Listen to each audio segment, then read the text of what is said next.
No, actually, I was very calm and relaxed, and I'm still. I mean, I never fought with anybody. I don't shout. I don't. I'm really, really down. Not furious at all. But yeah, my head is always cooking things, and I can't stop myself. What happened to the film performers, and do you still keep in touch with them? Does City of God still exist, the city in itself? Yeah, I think the trick of the film is really the cast. They're amazing. They're very charismatic and good actors, and that's what makes the film be what it is. It took me 5 months to find the boys and then prepare them and then choose them. I worked with 200 boys, and among them I found the leads for each part. And I think they're the heart of the film, because you believe they're real because they are. So that's the trick. And are you still in touch with them? Yeah, with some of them I'm still working with. Others, I mean, I help. After we finish City of God, the film, we create a sort of NGO in Rio, a kind of cinema school for people who comes from favelas. And this still exists. So some of the boys are running this school, and I keep in touch with some of them.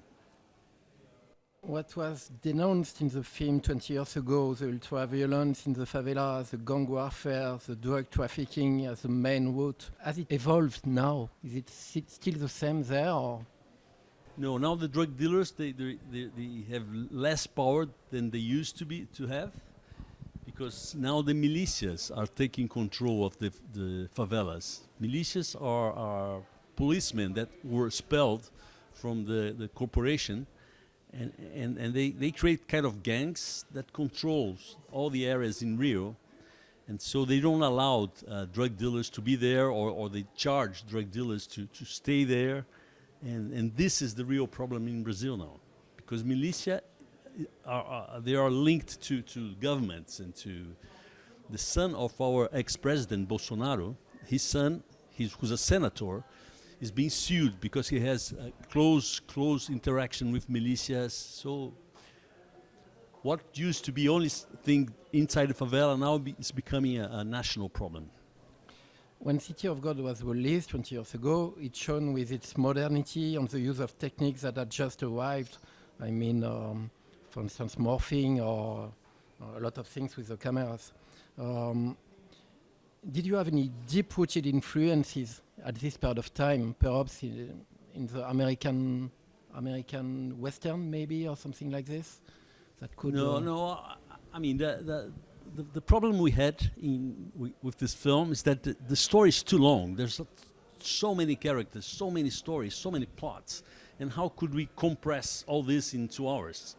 So the idea of having somebody narrating the story was our first choice, because when you narrate, you don't have to show it, so you can narrate a lot of stories that you don't need to film, so you don't spend time. So that's why the film is so fast. It's mostly because we didn't have time. We needed to be fast.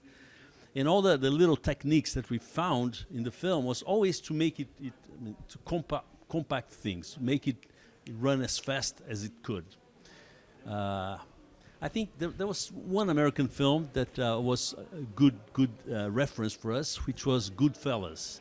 In Goodfellas, we had the same kind of structure. There's somebody telling the story, not his personal story, telling the story of his area and the people who he knows. Here's the same thing. Our narrator, Fusé en français, it's not the main character. I mean, his story is not important in the film. He's just tells the story of the others. So that I used from Goodfellas.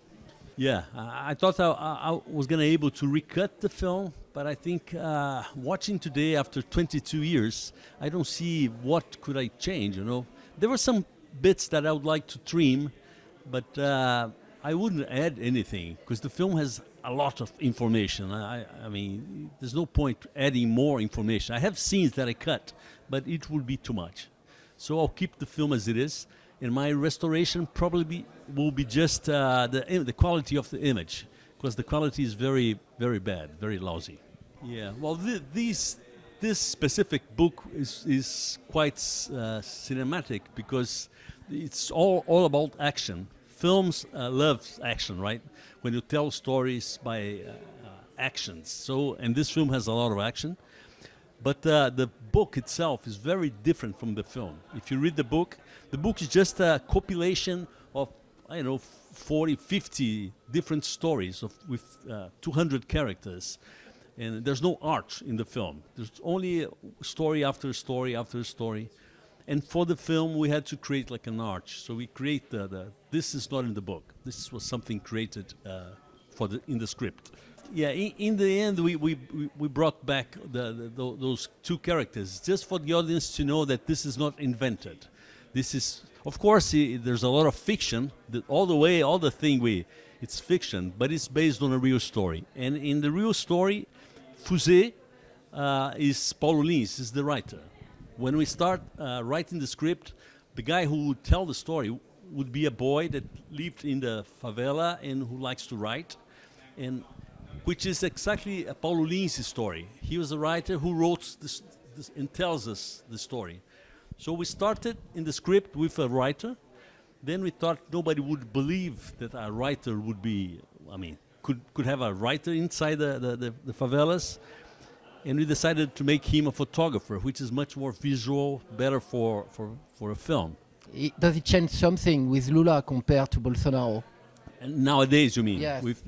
No, now, because when we had Bolsonaro as the president, all the film industry stopped. He cut all the money for film industry. But now with Lula back, the support from the state is back to cinema. And so our industry is really booming. Brazil is producing like 200 features a year, plus lots of TV series, and it's really, everybody who works in this industry is employed, because it's really warmed up, the market. I just have two questions more. Okay. First one is, I heard there will be a sequel of City of God on Max television. Is that true?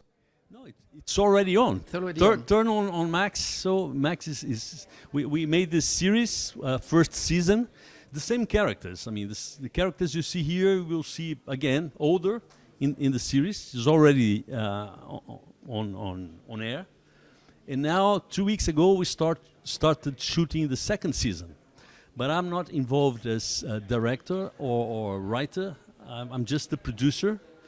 This TV series for Max is being directed by Ali Muritiba. But it's already there. Take a look. And my last question is a question that I ask to everybody. Do you use the expression, this is cinema? Yes. Do you use it? And if so, never? No, I never use that, cinema. No, I don't usually use that. Well, I should, but no, I never use that. So you have no definition for that? No, I just don't use it. Okay. Thank you very much.